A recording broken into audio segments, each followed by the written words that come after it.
Greetings, grinders. This is Sean Hugas, aka Duckie Succumbs, doing the show again from my palatial estate in Los Angeles, California.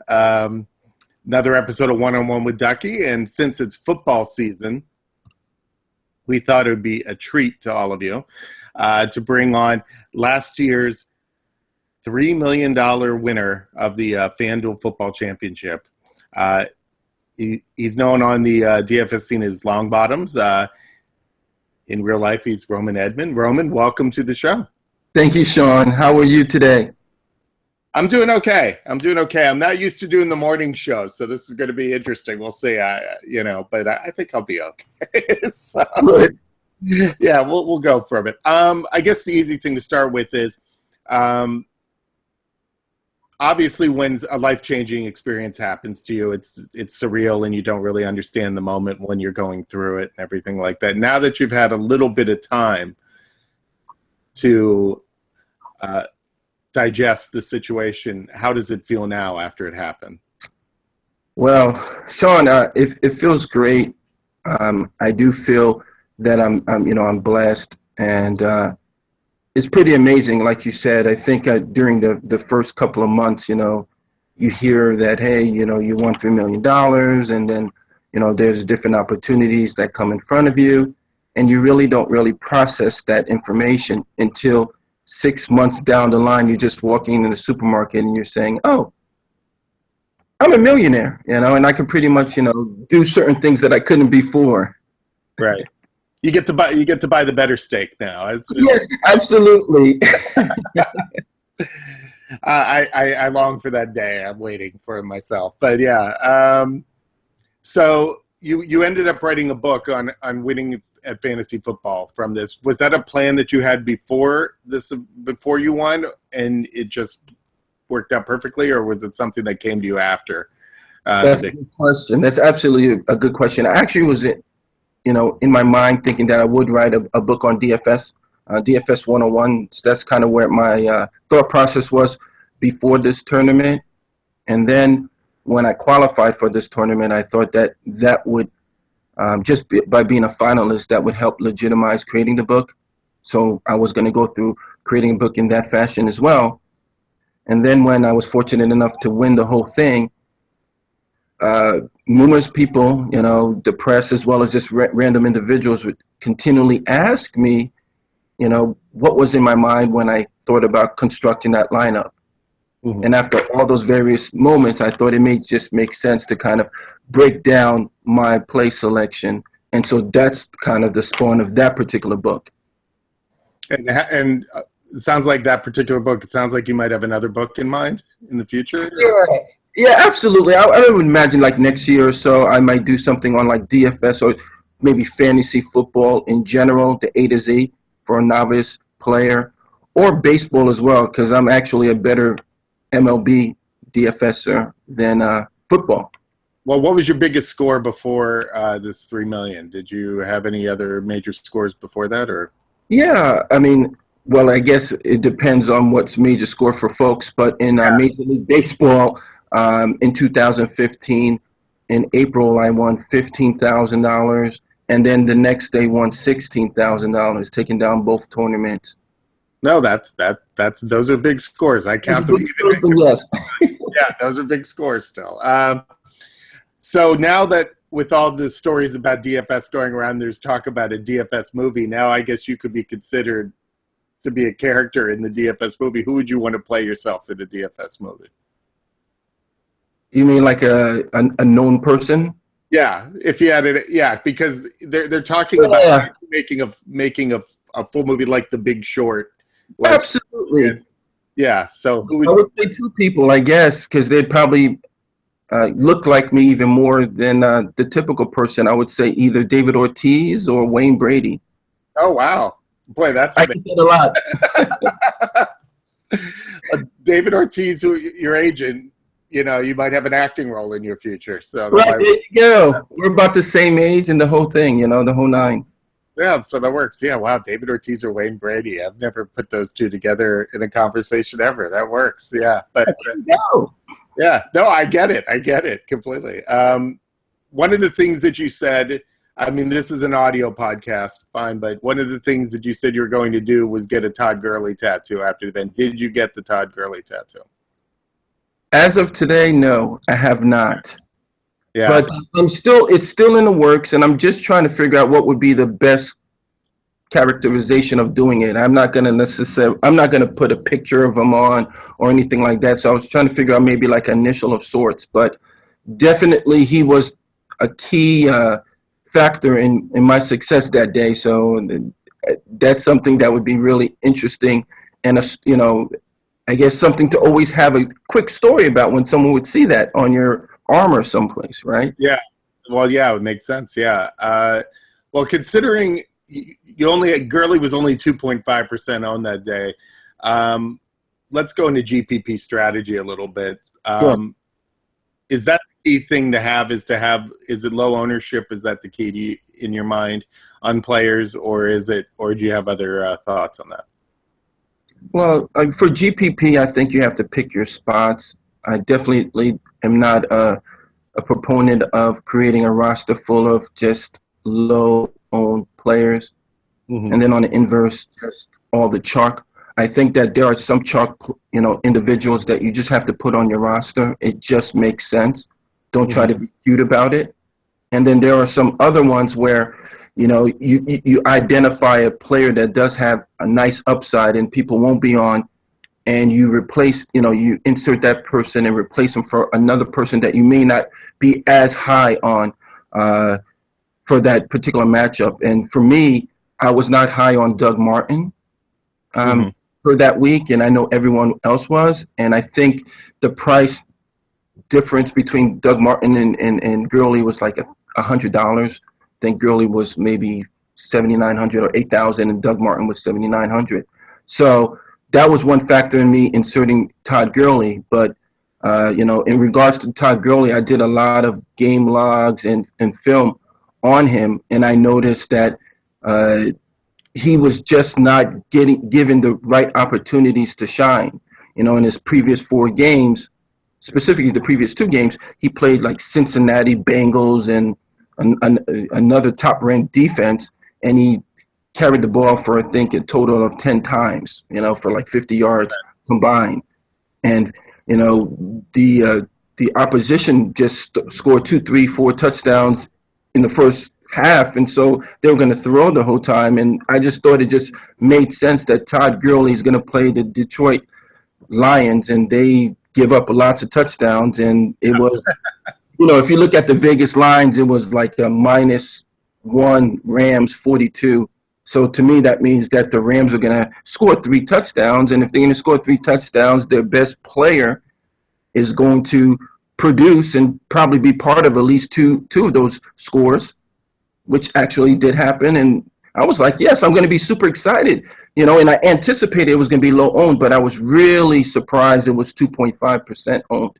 Yeah, I mean, granted, it's hindsight, but yeah, you wonder about this. But I mean, when I was in a final, you always think, oh, this is the guy that I'm going to take, and then next thing you know, he's 45% owned, and like, oh, yeah, everybody had the same thought I did. Oh, great. But speaking of Todd Gurley, have you been watching Hard Knocks? No, I have not seen one episode this year, surprisingly enough. Oh, okay. Well, I was just going to say, they actually haven't been featuring Todd Gurley that much. You'd think he would be like the centerpiece of the whole show, but we'll save that for them. We'll save that for an episode of Night Sweats, I'm sure. When I do that show, Dean will. So we'll bring that up. That's all fine. So before you did this, you were an IT security consultant, correct? That's correct. So right now, and just to interject, right now I do DFS, I guess, full-time per se. And in the past, my full-time job was an IT security consultant, but I did play DFS pretty much like every day, part-time but pretty heavy. So, there goes the transition now. But I was in IT. I did security compliance and worked with various companies and helping them ensure that their infrastructure was pretty nice and tight so they wouldn't be hacked. Well, I worked at the company that was hacked the hardest, I think, in the last 5 years. A little movie company that, some people Oh might. yeah. Yeah. Well, I mean, just for people like that are starting a startup or a small company or something like that, what would be the first thing you would tell them if you were going back into put the security hat back on? What would be the first thing you would tell them to do in terms of security and avoiding that? Yeah, I think the key thing is that we're all in it together, meaning within the organization. I think it starts from the bottom up. Everyone needs to understand and be uh, open to understanding the culture of security and the issues that surround them. A lot of these, security breaches and things of that nature happens from low-level individuals that just don't understand. Like, for example, someone may call them up and ask for who runs the security, department, and you would just freely give that information, their email, their phone number, and that type of social engineering is very detrimental to organizations. Okay. Yeah. No, that makes sense. Yeah. Yeah. Wow. I'll use that. Yeah, my company's situation was a shit show, and I'll just leave it at that. So. Fair enough. Yeah. Yeah, but it's just one of those things. I won't bury them while they're down. So, And and I know this is DFS, but there's compliance and standards out there that people can follow. There's security compliance standards that organizations create that if you follow, and you'd be okay for the most part. Yeah. By the way, though, I know this is DFS, but everybody knows that listen to the show. I really go off on tangents and don't talk about DFS for long periods of the time. No worries. Absolutely. Yeah, but that's fine. So okay, so we have the new season coming up right now. Is there anything that you feel like you're doing differently than you did before? I know originally you were, like me and some of the other players I talked to, Cheese is Good recently. You were a pen and paper kind of player. You weren't a spreadsheet kind of guy. Have you updated your situation now, or are you still kind of doing it the same way? I think I'm still doing it the same way. I guess if it ain't broke, don't fix. So right. I went to Staples and bought a whole bunch of I've upgraded. Now I have like a composition papers, those black and white binders, and I'm kind of jotting things down. I've got 8 of those in my house. You do. I still write in the old school book thing before I put it on computer. Yeah, I do everything. Yeah, so that's what I'm doing. What I would say is, for me, my struggles right now for the football season is because I play MLB. There's that transition, or how do you juggle doing the research for MLB and football? So, that's where I'm struggling because I'm still playing actively now at MLB and doing pretty good. So it's like I'm doing pretty good. But we know that, the football season is coming. So how do you do that transition? So. Yeah.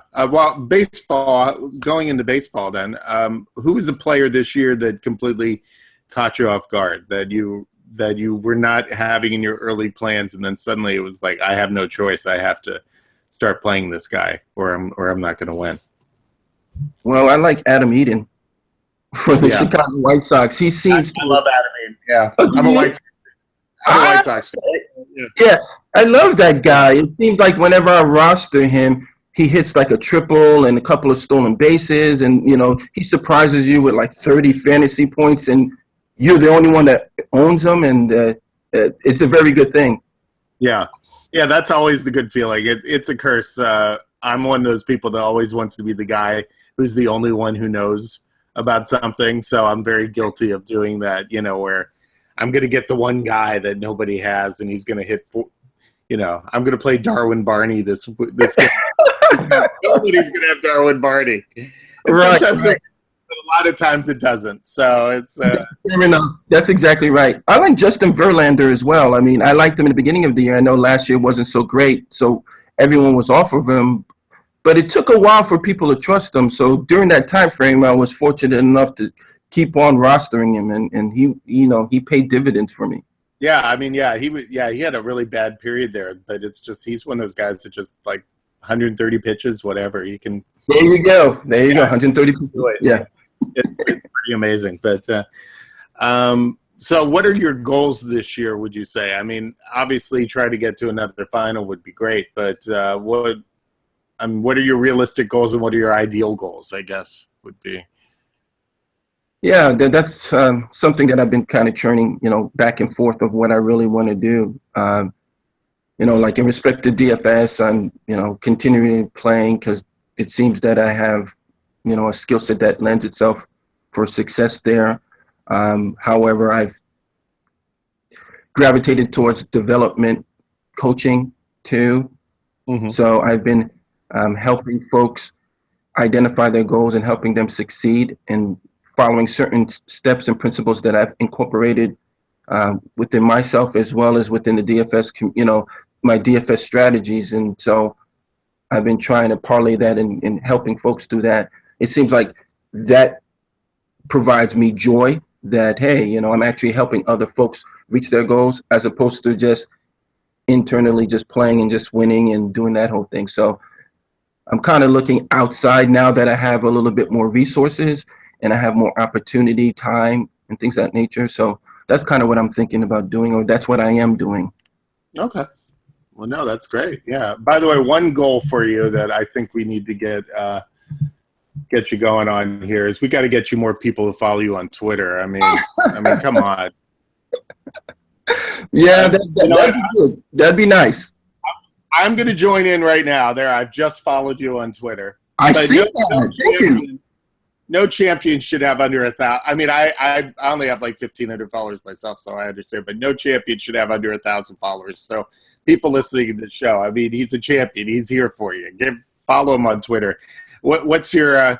Why don't we tell people your Twitter handle? My Twitter handle is at Niche Guy, which is NITCHGUY. And there's a lovely picture of you holding the belt there. You look regal. Yeah, thank you. A little photo shoot. Yeah, well, like that, I'd be doing photo shoots all the time myself. So. Yeah, it's a little different than the shirt that I actually sported that day. I don't know if you recall that interesting fiery orange and that type of deal. Yeah, you're now at a different level now. You got to step up the best. There you go, Sean. That's right. I know, it's funny. The one time HBO did a story on fantasy, and I was at the final. My brother was competing, and I was wearing a Barney Rubble T-shirt for my brother, and I'm just like, this is the way people are going to remember me on HBO. It's like me wearing a Barney Rubble T-shirt. It's like, yeah.